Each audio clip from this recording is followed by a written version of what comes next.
Hello everyone, my name is Zaidat and welcome to my part of the PYP Exhibition. My theme is Sharing the Planet. My central idea is poverty affects educational access and opportunities for children. My key concepts are responsibility, causation, and perspective.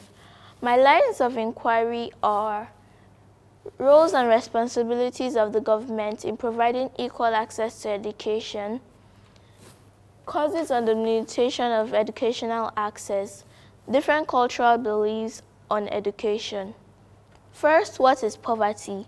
Poverty is when people don't have enough money to get the needs they need in life. These needs are food, clean water, shelter, healthcare, transportation, and a lot more. And these things are really needed in life. The causes of poverty. There are a lot of causes of poverty. There is lack of good jobs. If there aren't good jobs, people won't be able to get much income and they might not be able to get enough money to get some resources needed. Lack of good education. If people can't get good education, they won't be able to get jobs or good jobs in the future, and they might end up in poverty. War or conflicts. When there's war, most houses are destroyed or offices are destroyed, like the war in Ukraine and Russia right now. I'm sure most houses and buildings have been destroyed, and the children right now won't be going to school. Climate change. I'm sure most people will be wondering, how does climate change cause poverty? But it does, because when the weather is bad, the farmers won't be able to grow food and they might become poor because that's their job. And other people might get hungry and get sick and won't be able to go to schools and offices, and they will be using so much money on healthcare, and that might make them get poor. Social injustice, like racism and inequality, it affects because if people don't allow some other people to go to school or do some jobs because of the gender or race, they won't be able to get money, and that can cause poverty. Lack of food and water. If people aren't able to get food or clean water, they will be getting sick and they'll have poor nutrition, and they won't be able to go to schools, offices, jobs, and lots more, which can end them up in poverty. Lack of government support. If the government doesn't help us getting the needs that people need in the country, most people won't be able to do much work, and some schools might not be good enough, and that might end most people up in poverty. High costs. When things get higher in rates, like let's say last year you bought a packet of milk for 5,000 naira, and then this year you buy it for 7,000 naira. What do you think the cost will be next year? So things will keep on getting higher, and people won't even be able to buy this most basic needs needed for them to buy because of the high cost. Lack of good health care. If people keep on getting sick and they can't get to good hospitals or get good health care, some people will start dying, some won't be able to go to school, and that will affect their education, while some people will even be able to go to offices. Poverty affects people a lot. First, they won't be able to get substandard housing, or they might even be homeless, and they'll have poor nutrition, and the children won't be able to go to school. They'll be in unsafe neighborhoods and lots more things.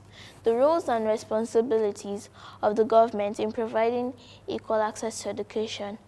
Most people think that the government is only supposed to make the country safe, make sure it's clean and it's developing. But one key thing that the government is supposed to do is to make sure that each child has equal education. But I don't think the government is doing that because let's take an example, the COVID pandemic.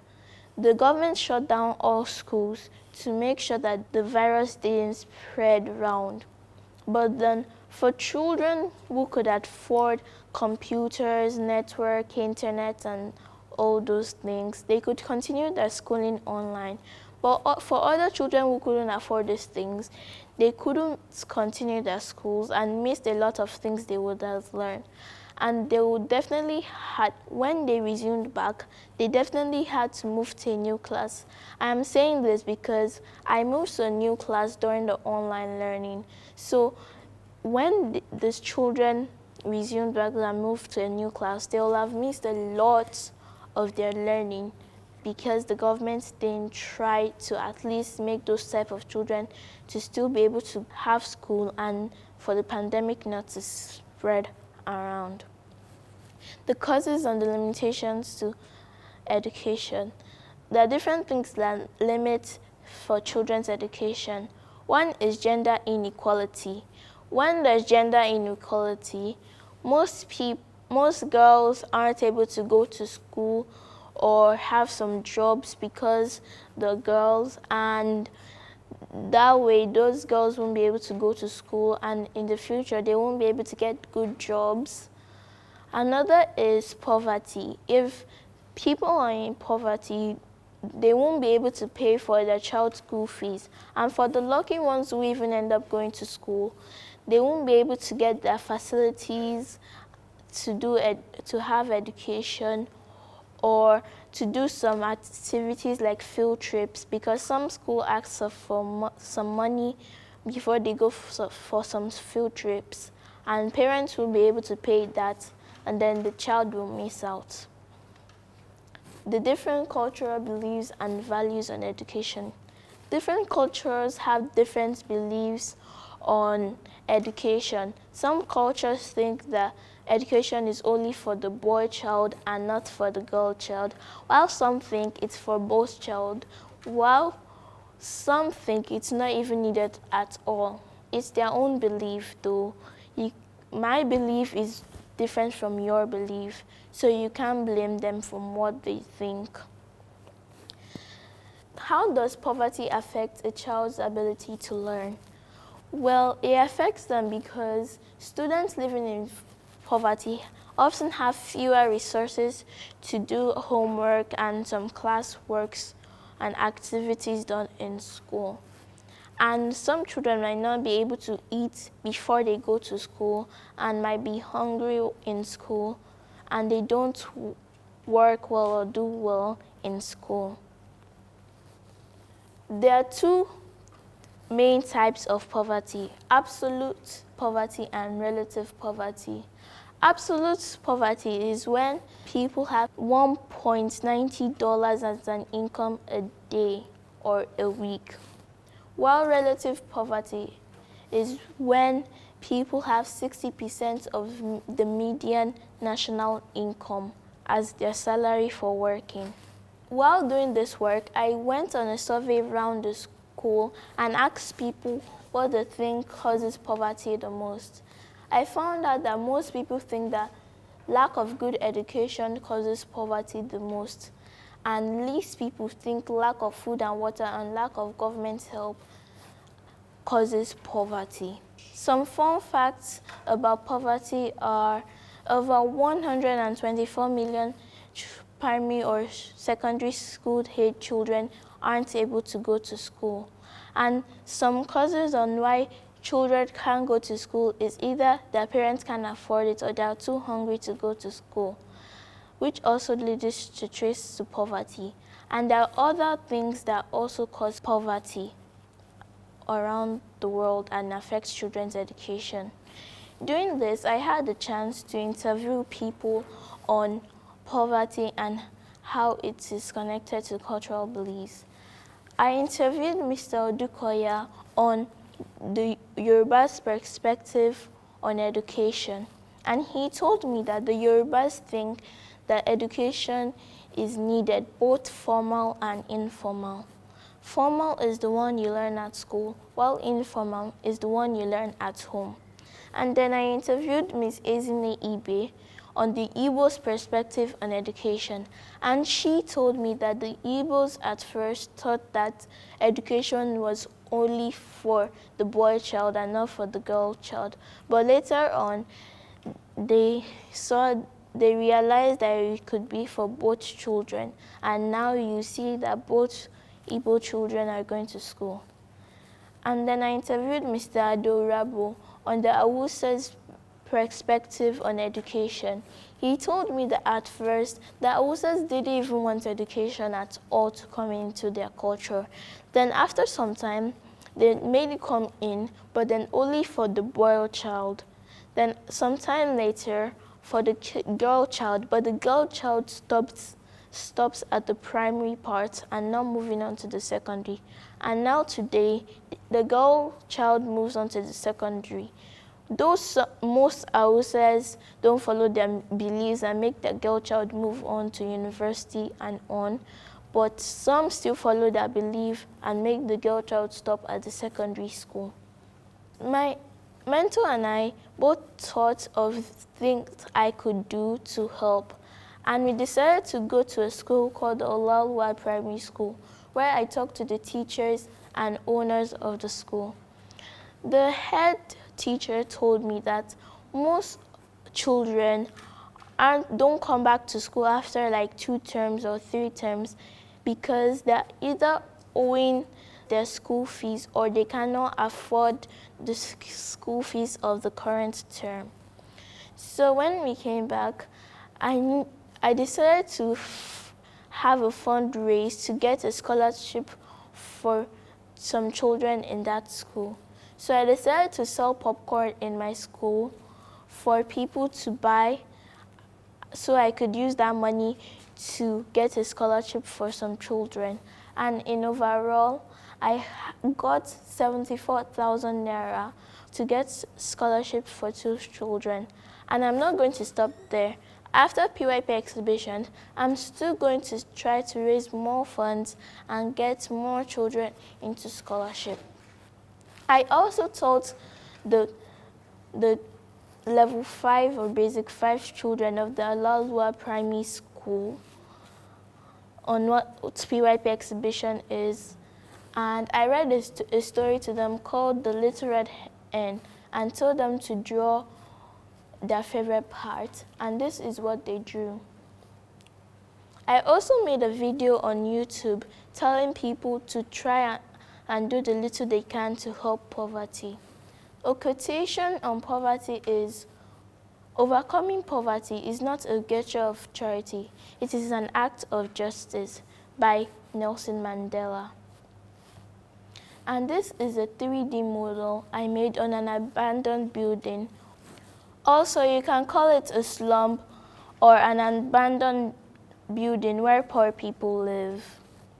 So what I have from me to you, no matter the little thing you do to help, it all counts. Thank you.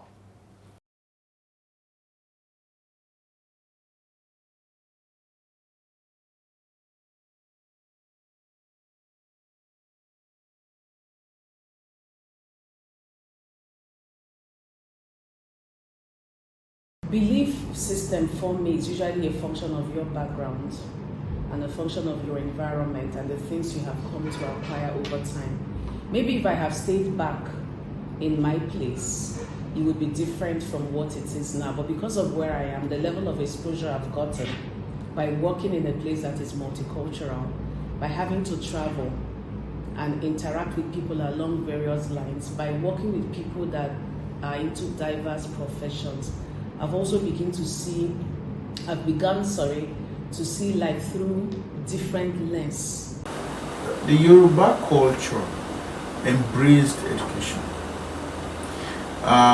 fully, so much that some of the first graduates, some of the first educated people happen to be Yorubas in Nigeria. They embraced education, they embraced the religion, they build schools, they send students, they send some of their children abroad, outside the country to London then, and they were celebrated, highly celebrated. And some of these people happen to be highly cerebral politicians who were the first set of people to govern Nigeria.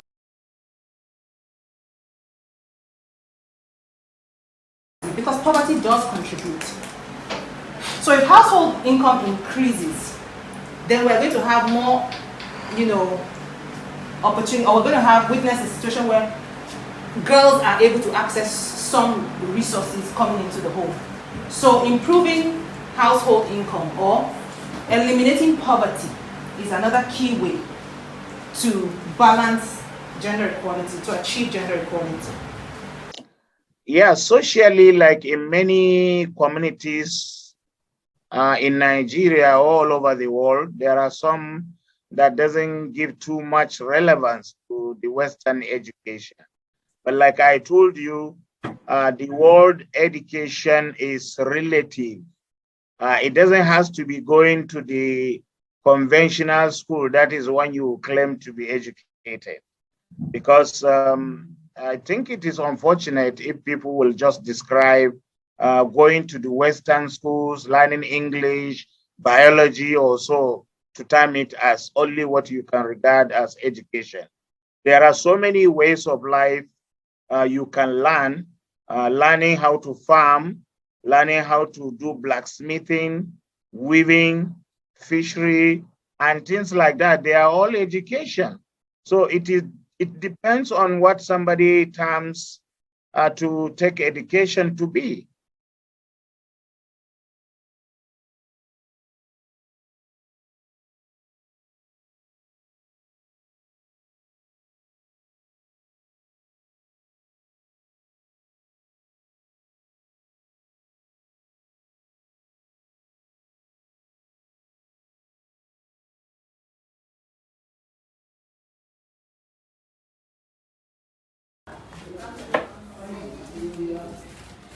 There was once a little red hen who lived in the farm.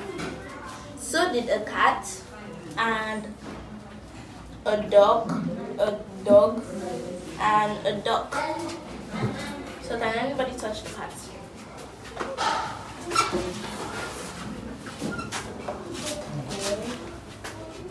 Who can touch the dog? Can someone stand up? Just one person. One by one. Okay. Who can touch the dog? Dog. Okay, thank you. And this is the little red hen.